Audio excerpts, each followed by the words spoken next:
Okay, I guess just before we discuss a few sort of channel-specific topics, be good to get a little bit of an update. I know the company's been busy, a couple of recent announcements, and the first one, I think you've acquired TheLoops, so just be good to understand a little bit of the background to that acquisition.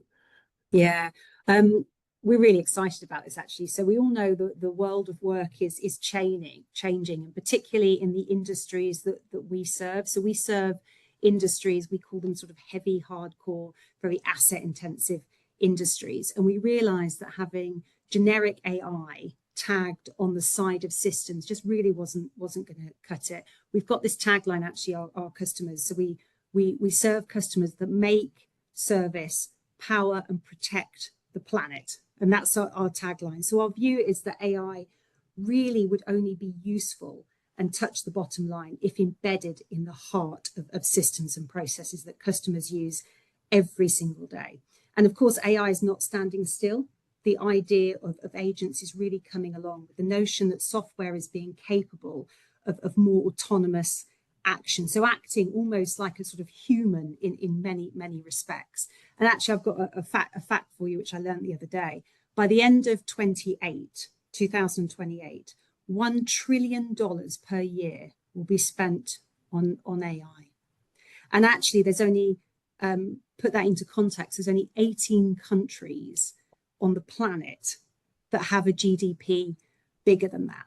So this is all sort of fueling why we felt that we had to do something, and we announced the acquisition of TheLoops. So TheLoops is what we class as a sort of cutting edge innovator in autonomous AI agent technology. And by applying the loops in an industrial setting, IFS becomes the first vendor to genuinely offer an AI agentic platform built specifically for sort of these mission critical assets. So it's almost like the first enterprise grade AI platform that's designed almost to not be sort of like a co-pilot, but like a co-worker, while keeping sort of security and governance in check. So we are super excited to see where it goes. And I think we're just on the beginning of the journey of really thinking about what the possibilities could be using this platform.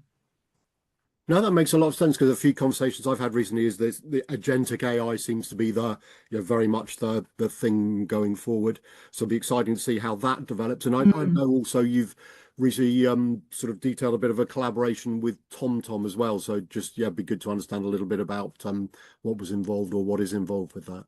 Yeah, so we selected TomTom back in May to enhance one of our system called PSO, which is our planning and scheduling optimization platform. And actually, at first, I thought, well, why could we not just have used sort of a low cost mapping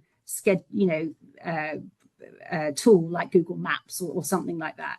But it's because our product for planning and optimization is used by so many thousands of field service engineers, and we needed to do something different. So we needed to make sure that we could create dynamic routes in sort of real time, very accurate information. And of course, that would adhere to all service level agreements that our customers have with their customers. I mean, if you think about one of our customers like Ericsson, they've got tens of thousands of engineers. So it's not just about sort of moving one person down the road. It's almost about moving tens of thousands of people across thousands of routes and thousands of jobs and thousands of parameters. So we recognized that we needed to partner with sort of a best in breed company like TomTom that was able to sort of provide us with that consistency and reliability of mapping data. So again, a really excited sort of additional functionality embedded within one of our solutions that we think is really going to be, create that sort of optimal sort of service that actually our clients would expect from IFS. Okay, and then perhaps moving on to what's been going on sort of internally to a certain extent, and your thoughts about it. In terms of the company developing as an organization, I know you sort of going about building a digital first partner ecosystem for next gen Mm. connectivity. So just, I guess, anything you can share as to why you think that's important and how you've gone about it, if that's okay. Yeah. So one of the reasons that IFS have been so successful is because of our focus. So we focus on sort of six main industries, and we go deep, right? So the six industries that we serve and we focus on are A&D, manufacturing, service, telco, construction engineering, and EU&R. But for us, it's really important that with our focus, our partners focus the same, right? So it's not about being generic. It's about having those deep niche skills and those deep understandings of those industry problems that we solve for together.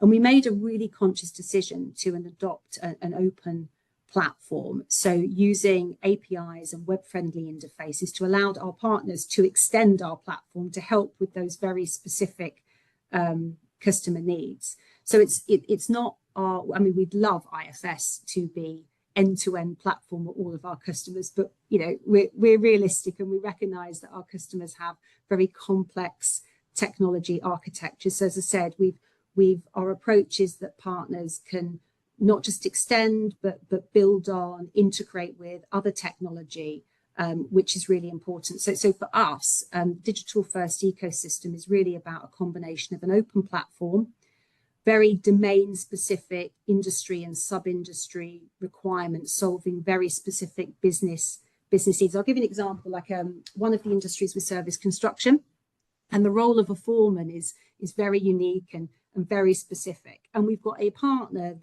that specializes in developing foreman applications on top of IFS cloud platform. So again, for us, it's all about, focus on industry, focus on deep skills, building out the IFS platform to serve very specific, important needs for our customers. Okay, and maybe related to that, whether it's with the partners or this is something different, but I think strategic alliances you say are quite important in terms of aligning those with customer outcomes when it comes to the software. So is that sort of partners, or is that something more? What's going on with the strategic alliances, if you like? Oh, yeah, so much actually. It's one of our huge growth pillars. So we sort of lead very much with this industrial AI approach. We're very deliberate, and if you think about our tagline of the very asset intensive industries that we serve, if the right software is not in there and embedded in the processes, the factory would shut. It's not like a sort of HR platform that I don't want to say you could live without, but if our software isn't working, the factory shuts the door. So our whole ethos is we've got to work on projects with our customers and partners and help them understand the value of these change programs. So this isn't the value of our software, but it's not just it's how we can facilitate in a better, faster, sort of high quality way to serve our customers. And we recognize to do that, we're going to need all different types of partnerships. We're going to need, channel partners. We're going to need global GSIs that can do sort of rollouts in multiple countries, very complex change programs. So we've adopted what we call a partner first approach, which means that we're committed to our partners being alongside us from start to right through to the end, to the point that we're changing our revenue models to actually give the partners the service revenue associated with those projects. Because ultimately, the most important thing for us at IFS is the customer gets the right outcome. And it's not just about plumbing the software in. It's about how does it work with their business as a whole, their existing architecture. How do you think about it from a change management perspective? Just making sure that the customers get the real value from the software.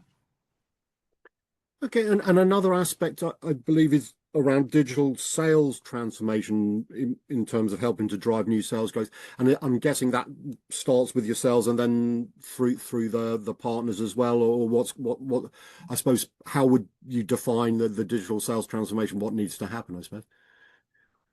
Um, so the way we sell now is very different to the way we sold post-pandemic. And it will be very different to the way we sell, in 6 months' time. And I heard a stat recently that since COVID, vendors, and this is all vendors, get about 17% of buying cycle airtime with a customer, which is like this tiny, tiny sliver. And the reason for that is customers are sort of turning to digital methods. So whether it be web searching or online demos, or even using like AI for comparative analysis for software selection, all of the ways customers are consuming information to think about, their software selections or their selections more broadly for their business is changing. So this means that, we have to sell differently.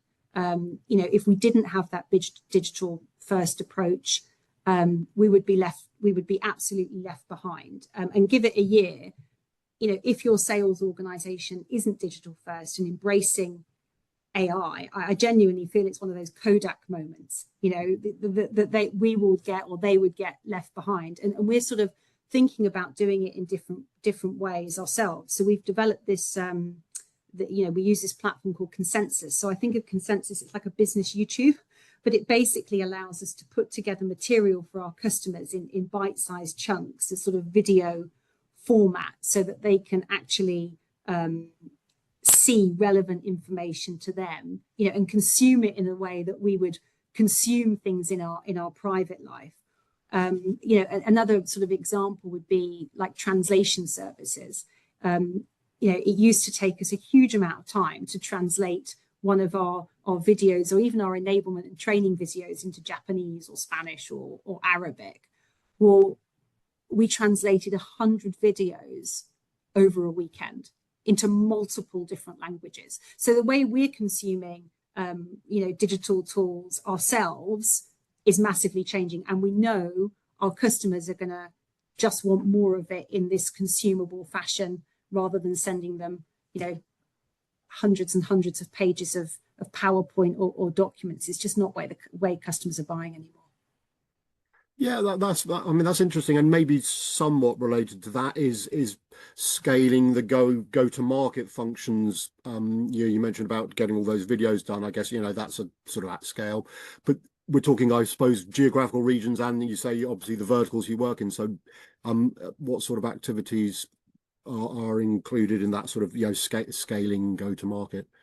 Yeah, I mean, we really focus, as I said, on the industries, 6 industries. There's 27 sub industries. We're organized, regionally. So we're organized across three regions as well. So again, for us, like, it's that focus, because with that focus comes the ability, to scale. And actually, with that focus has meant that, it's reduced the friction, because we don't need as many overlay roles, or we don't need, our materials are quite clear, our propositions are much easier to understand. Our time to value is actually market leading. One of the big analysts said to us recently that from time to value with IFS is well under a year, which is from starting a project to finishing a project and realizing true value, which is almost unheard of in a world of sort of very complex enterprise software. So for us, I would say that with focus comes scale, and the industry focus has allowed us to get that clarity and evolve the product in the right way. Okay, and I guess bearing in mind what you said about the time to value, what do you see as the role of your channel partners when they're obviously part of that delivering AI driven customer value? So how do you see, where do they fit, if you like, in that? Yeah, so So again, I'll give you another fact. So last year, 36% of all global VC went into AI startups. So this isn't just about like, you know, a few AI companies sort of starting up, right? This is like tens of thousands of organizations starting up. And not all of those organizations, of course, are going to be enterprise grade. But the most important thing for us is that, you know, our partners, whichever that partner is, whether it be an integrator, whether it be somebody developing on our platform to build a cool piece of technology that serves a specific challenge our customers are having, our important piece is the ecosystem is broad and it's got to scale. And there's many different partners that are touching IFS and that we want to touch IFS.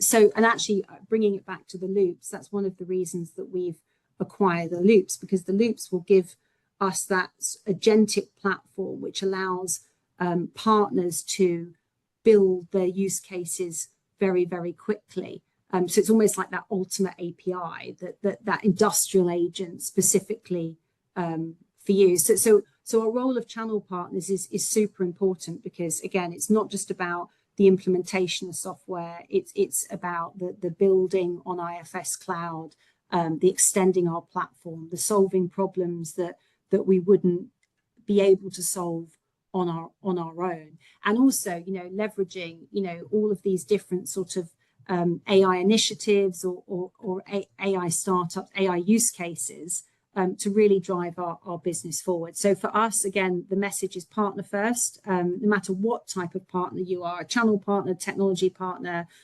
global systems integrator, you know, all partners will have a right place and a right home. It's our job to navigate that through. Okay, and maybe then following from that, it'd be good to understand that the channel proposition, you know, the IFS you've developed for the partners, and I don't know, I suspect it will evolve constantly, as you've sort of hinted a few or explained a few times, you know, with the way the whole world is moving so quickly. So just, yeah, what you can share as to the partner proposition and how you think it might develop. Yeah, so IFS, as I said, we do have channel partners which focus on you know, like more of the commercial segment, so, you know, value-added resellers, and then we have our global systems integrators that we work with on some of our largest, more complex rollouts and projects. For us, it's really important, like the channel, our ambition is that the channel partners and value-added resellers, it's like a standalone model. So actually, we almost like extending IFS, extending our sales force, extending our propositions and our routes to market. So for us, you know, we've got over 400 partners in our ecosystem, which is brilliant.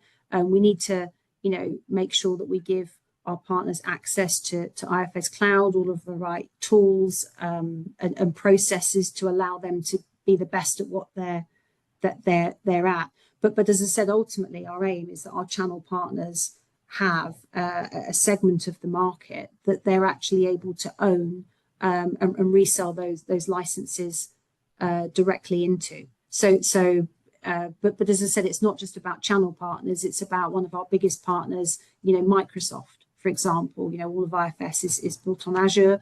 You know, so that technology partnership is absolutely important. The role of the global systems integrators is equally important, but also all of the technology vendors, you know, that all do very bespoke niche solutions, you know, integration partners like Boomi. So for us, as I said, the ecosystem isn't just about one segment. It's about a multitude of partners all coming together to do something quite special. Okay, and maybe just finally then, what you can share. We've obviously talked about pretty much what's going on as of now. Into the future, anything you can share the roadmap? I mean, more acquisitions. I'm sure you can't tell me specifics, but just the sort of general direction of travel, I guess, as to what we might expect from IFS in the next sort of 12 months or so. Yeah. So last year, Mark, our CEO, stood on stage with the Microsoft CEOs, and we talked all about industrial AI, right? And actually, you know, I don't want to paraphrase, but you know, it was you know, industrial AI is the future, and IFS are market leading in that. So acquisitions that we've made, you know, such as TheLoops, and you know, is further sort of our commitment to our whole strategy in AI. So for us, embedding you know, our acquisitions into IFS, you know, it's important that for us that we do that right, and we do that in the right way. We built out the right use cases. Our customers start seeing value, you know, quickly from working with IFS. So the acquisition and the integrations are absolutely important. Of course, there'll be other exciting things happen, but I think it's also important, with all of the sort of new stuff that's coming in, to just echo the fact that we will continue to develop our core systems alongside you know, AI capabilities, because otherwise, you know, there's not going to be that success that we want. And of course, the AI has to have the right platforms to operate on. So you know, building on our core systems, the adoption of AI embedded within our platform is really important. So I think you'll see more of that from us, and I'm sure some more exciting announcements coming over the next 12 months as well. Excellent. No, it's been great to chat, and thank you so much for sharing insights as to what's going on in the company and the way you're developing the business. So, Michelle, really appreciate your time. Thanks so much. Thank you. Thank you.